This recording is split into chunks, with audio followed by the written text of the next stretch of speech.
我哋今日除咗呢個啟動儀式之外咧，嗱，正如我哋喺 backdrop 裏面咧都見到啦，有一個嘅真情對話嘅內容，咁啊會講到學業啦、事業啦同埋置業咧三頁嘅問題。咁啊，既然咧要三頁咧，冇可能得我一個人一支綠葉咧就喺度講嘅，咁啊仲有其他嘅綠葉咧同我一齊去講呢個三頁嘅問題嘅。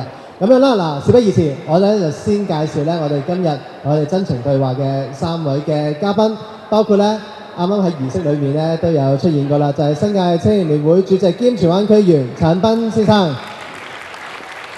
另外咧就係新界青年聯會嘅副主席，亦都係北區嘅區議員劉國勳先生，以及咧係新界青年聯會副秘書長兼沙田區議員李世榮先生。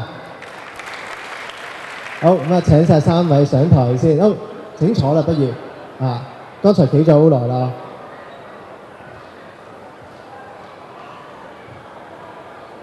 好啦，咁啊點解會揾呢三位嘅嘉賓咧去分享呢個三頁嘅問題咧？不如咧容許我簡單咧即係介紹一下先。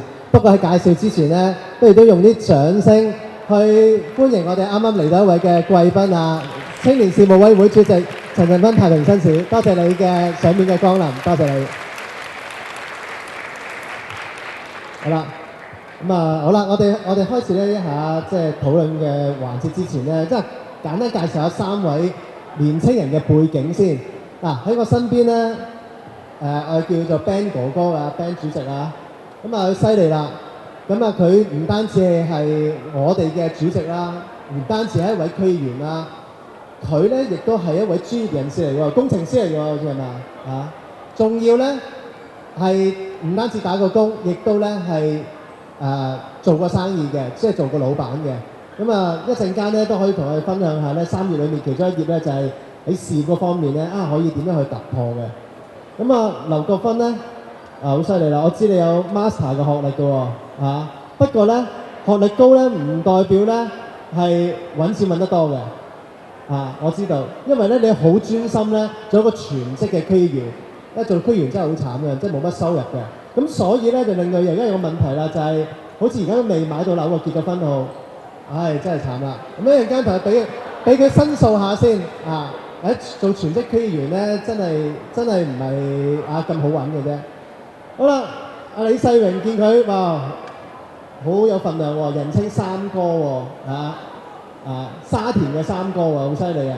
咁佢咧同我哋咧有個最大嘅分別嘅唔係個身形，講緊咧其實喺讀書嗰個嘅環境，因為咧阿世榮咧我知佢咧喺香港完成咗中學課程之後咧，就去內地嗰度升學闖咗一片天之後咧，再翻嚟香港，哇犀利啦！跟住咧再競選議員咧，啱啱呢一屆咧就當選咗一個我哋議員嘅新貴咁所以咧三位咧都會喺學業啦、事業啦、置業裏面咧，都會分享一啲佢獨特嘅一啲嘅經歷，亦都希望咧大家咧可以從佢嘅經歷當中咧，可以吸收到一啲嘅特別之處，可以令到喺日後嘅將來嘅學業啦、事業啦，甚至喺你嘅置業嘅過程當中咧，可以有啲嘅得着。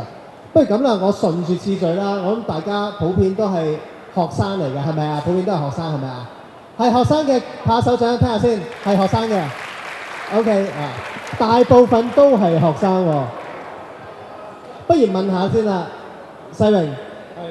嗱，咁你就同我哋有少少唔同啦，即係唔喺本地嘅大學嗰度畢業，喺內地大學畢業嘅。係，冇錯。不如講下即係據你所知，即係內地嘅大學有啲咩特別之處，令到吸引你翻去內地嗰度即係升學咧？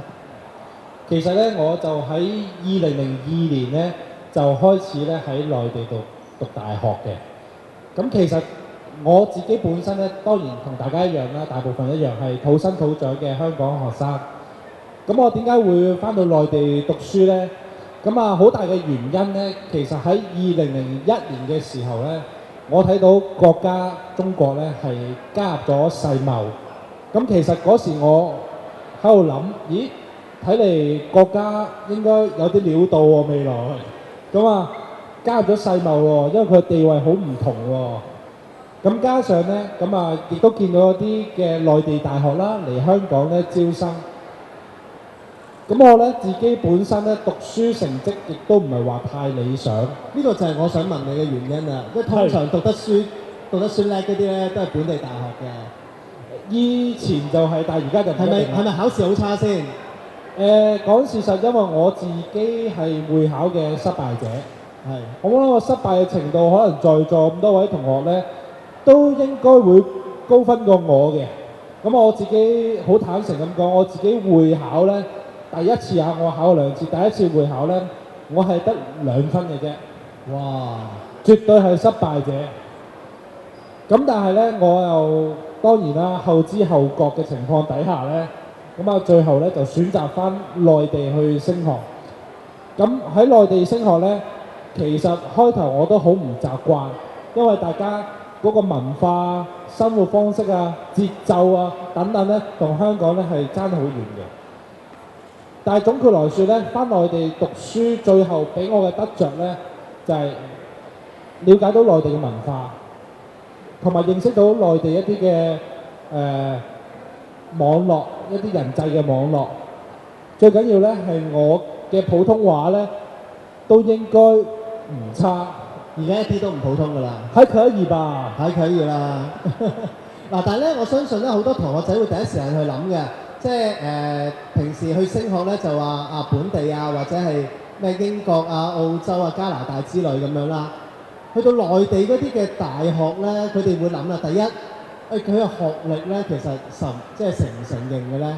第二咧就係話其實係咪真係好難適應嘅咧？因為唔係廣東話授課㗎咯喎，係普通話授課㗎咯喎。仲有啱啱你講到喺文化上嘅差異咧，生活嘅節奏又唔同啦。其實喺呢一度嘅過程，你喺臨做決定嗰陣時咧，有邊啲嘢係曾經考慮過咧？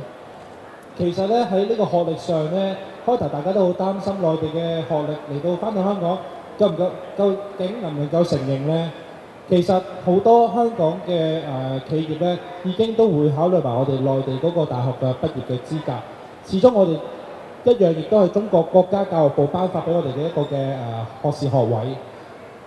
其次之外咧，其實咧我認識好多嘅同學校友咧，喺內地讀完本科咧，佢都會翻到香港，喺香港嘅大學再進修咧，讀 master 等等，一樣係會收佢哋嘅。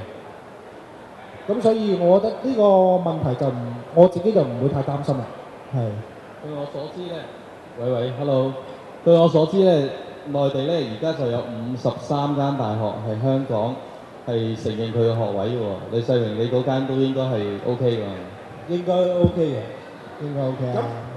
咁其實你見到香港而家嘅教育制度開始發展到咧，應該咁講，未來咧而家香港政府研究緊就係香港高考嘅成績咧，未來都可以報埋內地嘅大學啊嘛，呢個係個趨勢嚟嘅。嗱，一講開考試咧，就不得不講啦。嗱，而家啱啱即係新嘅334嘅學制咧，咁就已經係叫做第一 round 已經完成咗啦。而家有新嘅文憑試嘅考生，小弟都係啦，我都走咗去報考咗。咁我想問下啦，即係而家新一批嘅學生，其實嚟緊喺學業上面嘅出路咧，其實可以有啲乜嘢選擇咧？嗱，因為咧講緊咧都大話有10萬8萬個即係中六嘅畢業生，但係上得到大學嘅咧，講緊只不過係萬鬆啲個嘅啫喎。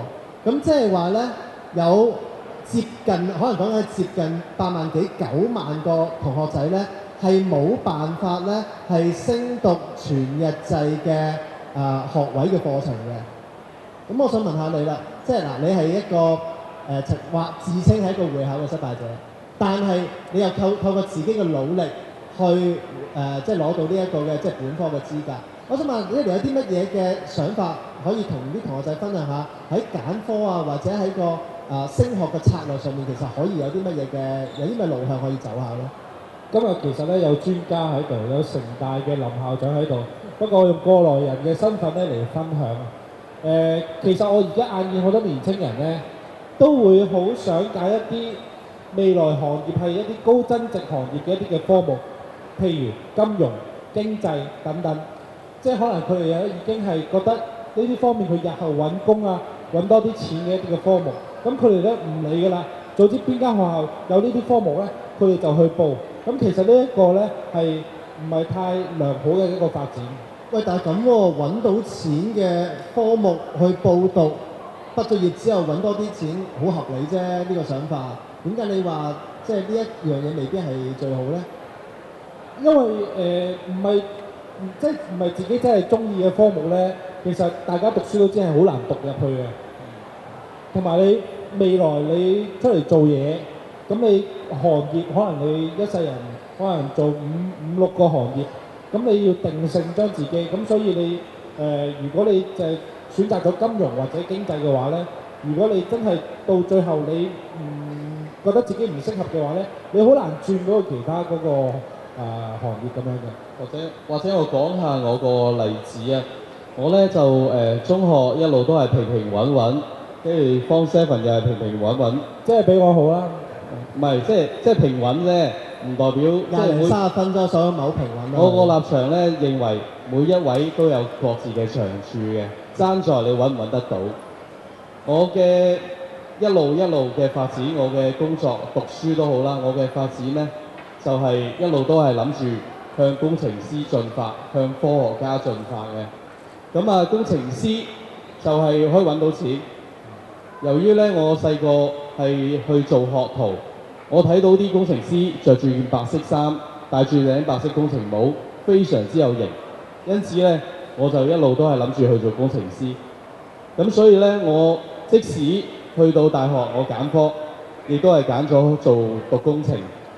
咁啊，讀完出嚟咧，就即係平平穩穩去揾一份工，揾到錢，咁即係正正路路咁去做啦。但係我覺得去到最後，其實你嘅興趣係乜嘢先係最緊要嘅。喺我做工程師嘅過程之中，我其實開始揾到我自己嘅興趣。我嘅興趣咧就係參政。但係我哋如果你話淨係要揾錢嘅話，我一路去做工程師，初級工程師、高級工程師一路升上去做 project manager， 甚至乎係即係一路都可能有車有樓任何嘢都有。咁但係咧，我覺得永遠敵唔過一樣嘢，就係自己內心嘅興趣。咁所以咧，我喺做工程師嘅過程之中，其實亦都係喺社區裏面做服務。去到後期，我係參選做議員嘅。咁所以咧，即使話揾錢嘅科目你去讀咗出嚟，但係一樣嘢最緊要，我覺得讀書咧，其實除咗話你想揾份事業之外咧，仲要揾到自己嘅興趣。如果你嘅興趣加你嘅事業係同一條線嘅，咁你就發達啦。